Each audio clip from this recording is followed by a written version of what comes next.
Bismillahirrahmanirrahim. Assalamualaikum warahmatullahi wabarakatuh.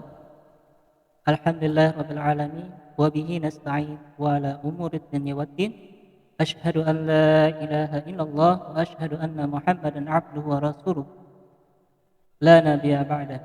Allahumma shalli ala sayyidina Muhammad wa ala ali sayyidina Muhammad. Rabbi shrah li sadri wa yassir li amri wa hlul 'uqdatam min lisani yafqahu qawli. Rabbi zidni ilma warzuqni fahma. Allahumma as'aluka ilman nafi'an wa rizqan thayyiban wa 'amalan mutaqabbala. Alhamdulillah, hari ini kita bertemu kembali dalam tausiah singkat. Adapun hari ini, judul yang saya sampaikan adalah perubahan apa yang kita dapatkan dari Ramadan ke Ramadan. Salam dan salam semoga tercurah kepada junjungan kita Nabi besar Muhammad SAW serta keluarga dan sahabat dan pengikut-pengikut beliau hingga akhir zaman. Sudah berapa kali dalam hidup kita melewati Ramadan demi Ramadan, dan apa yang kita dapatkan selama ini? Kalau kita usia kita 40 tahun, berarti kita sudah menjalani puasa sebulan penuh, kira-kira 25 kali dalam 25 tahun terakhir sejak kita balik. Perubahan apa yang telah kita dapatkan? Di bulan Ramadan ini orang beriman diharuskan meninggalkan makan, minum, melakukan hubungan seksual dan segala hal yang membatalkan puasa dari terbit fajar sampai terbenam matahari. Diperintahkan kepada kita untuk menjaga mata, telinga, lisan, tangan, kaki, pikiran dan hati kita dari segala kemaksiatan. Diperintahkan kepada kita untuk memperbanyak ibadah sunnah di samping tetap memperbaiki ibadah wajib. Kalau itu semua kita lakukan dengan benar, tentu akan ada perubahan besar dalam hidup kita. Untuk itu mari kita renungkan kembali apa sesungguhnya esensi Ramadan itu bagi kehidupan kita. Saudaraku seiman yang dirahmati Allah. Adapun yang pertama, Ramadan adalah bulan tarbiyah atau bulan pendidik. Setiap manusia sesungguhnya dilahirkan dalam keadaan fitrah. Inilah kondisi ideal bagi manusia karena ia telah bertauhid semurni-murninya sejak di dalam kandungan sampai ia dilahirkan. Jiwa yang bertauhid inilah yang menjadikan manusia selalu merindukan kebaikan, kebenaran dan keindahan yang sempurna yang hanya bisa ia dapatkan ketika ia mendekat kembali kepada penciptanya. Setelah dilahirkan ke dunia, manusia yang dalam dirinya melekat hawa nafsu, berinteraksi dengan lingkungannya dan dipengaruhi godaan setan. Kondisi ini merusak fitrahnya. Karena itu pendidikan yang sesungguhnya adalah mendidik diri agar mampu mengendalikan hawa nafsu dan memiliki imunitas kekebalan dari berbagai godaan.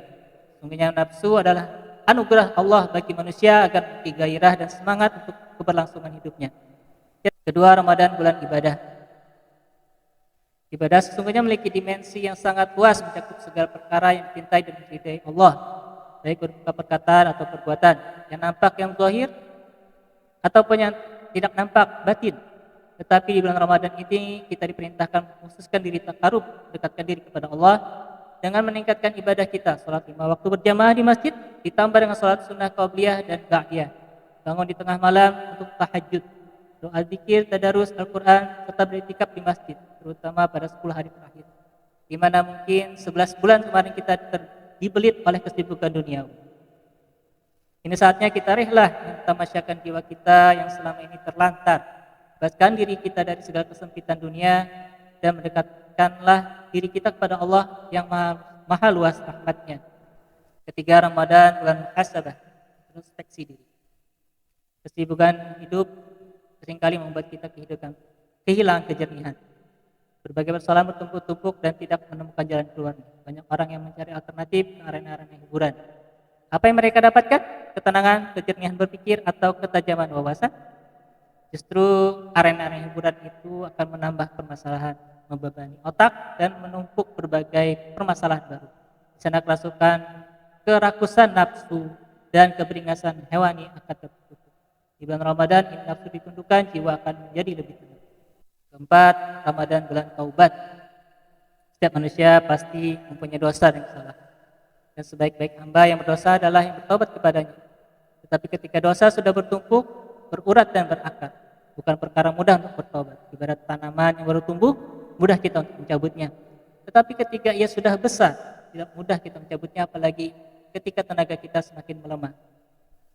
Kelima, Ramadan bulan jihad. turunnya perintah puasa bulan Ramadan beriringan dengan perintah jihad. Perang Badar pada tahun kedua Hijriah, kaum muslimin berperang kepada kaum kafir di bulan itu dengan tetap berpuasa. Puasa dan jihad sesungguhnya memiliki esensi yang sama, yaitu berperang, terutama memerangi hawa nafsu. Tidak mungkin orang yang berperang melawan musuh Allah kalau ia tidak bisa memerangi hawa nafsunya. Demikian juga tidak mungkin orang yang berpuasa dengan benar kalau tidak memerangi hawa nafsunya. Karena itu sangat disayangkan di bulan Ramadan ini ada yang justru memupuk nafsu, bermalasan dan memperbanyak tidur. Karena itu mari kita menempa diri di bulan ini bersungguh-sungguh berperang untuk menundukkan hawa nafsu kita dan bersungguh-sungguh meraih setiap keutamaan di bulan ini. Karena Ramadan bulan Al-Quran. Ramadan adalah bulan diturunkan Al-Quran. Sebagaimana firman Allah Subhanahu Wa Taala, bulan Ramadan bulan yang di dalamnya diturunkan permulaan Al-Quran sebagai petunjuk bagi manusia dan penjelasan mengenai petunjuk itu dan pembeda antara hak dan yang batil.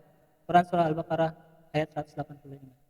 Al-Quran adalah pedoman hidup yang tidak boleh lepas dari kehidupan seseorang. Tanpa Al-Quran, manusia seperti berjalan di tengah malam gelap gulita, tanpa cahaya.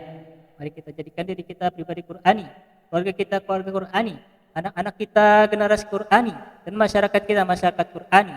Bebaskan diri kita dari buta huruf dan buta makna Al-Quran dengan membacanya, memperbaiki bacaan, menerjemah, mempelajari tafsirnya dan mentadabburinya, mengambil hikmah darinya. 7. Ramadan bulan ukhuwah. Bulan Ramadan ini kaum muslimin banyak bertemu dan berkumpul untuk melakukan aktivitas bersama dan ibadah ritual maupun ibadah sosial. Bahkan sabda Nabi berikut ini mengisyaratkan pada kita agar membangun kebersamaan dan persatuan umat Islam. Puasa itu hari ketika manusia berpuasa dan hari raya itu ketika manusia berhari raya. Hadis Rasulullah At-Tirmidzi. Karena itu mari kita hindari perbedaan dan pertengkaran dalam hal yang bersifat khilafiyah, furu'iyah. Kedelapan, Ramadan bulan sedekah. Mari kita jadikan puasa sebagai momentum untuk meningkatkan kedermawanan dan solidaritas sosial. Hindari segala sikap berlebihan, berupaya-upaya pemborosan yang bisa menumpulkan jiwa sosial kita. Siapkan harta untuk menekan zakat, memperbanyak sedekah dan memberi makan orang yang berpuasa. Abbas meriwayatkan bahwa Rasulullah SAW adalah manusia yang paling dermawan dan bahwa beliau SAW lebih dermawan lagi di bulan Ramadan ketika sering dikunjungi oleh malaikat Jibril, dan bahwa ia dikunjungi malaikat Jibril setiap malam di bulan Ramadan dan memperdalam Al-Quran. Dan sungguh Rasulullah SAW lebih dermawan terhadap perbuatan baik dari angin yang berhembus, sangat ringan dan cepat berbuat baik tanpa merasa keberatan. Hadis Rasulullah Bukhari. 9. Ramadan bulan dakwah. Dakwah dalam mempertautkan hati manusia dengan hidayah Allah dan merubah jiwa manusia kepada kondisi yang lebih baik dan diridai Allah.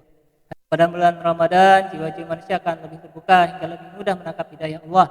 Dan itu mari kita gencarkan syiar Islam dan semarakkan dengan aktivitas taklim, kajian kitab, diskusi, ceramah dan sebagainya.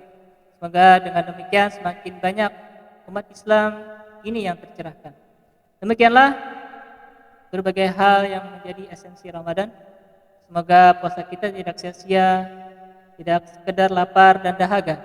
Semoga kita bisa menjalani Ramadan ini sebaik-baiknya dan berhasil meraih berbagai kemuliaan yang dijanjikan Allah dan Rasul-Nya. Mari kita tutup dengan doa penutup majelis.